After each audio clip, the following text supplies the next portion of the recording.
কতটুকু বাঁচবেন? 60 বছর, বড় জোর 70, না হয় 75 বছর, খুব লাকি হলে 80+।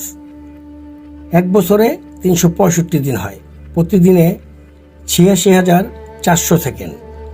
খুব বেশি সময় নিয়ে আসেননি তো। টিকটক করে করে সেকেন্ড কিন্তু চলে যাচ্ছে। টুপ করে হাতে জমে থাকা সব সেকেন্ড শেষ হয়ে আসবে একদিন। একজন মানুষের কাছে যখন কয়েকশো কোটি টাকা থাকে তখন তাকে টাকার বিলাসিতা মানায়। যার কাছে কয়েকশো টাকা আছে তাকে কিন্তু টাকার বিলাসিতা মানায় না। আপনার আয়ু যদি কয়েক হাজার বছর হতো তাইলে সময়ের বিলাসিতা আপনাকে মানাতো। এত অল্প আয়ুতে মন খারাপ, কষ্ট, পচা ব্যাপার স্যাপারগুলোতে সময় নষ্টের সুযোগ কই? ফ্যামিলিকে সময় দিন, ভালো বই পড়ুন, টুক করে বেরিয়ে আসুন চমৎকার কোনো জায়গায়।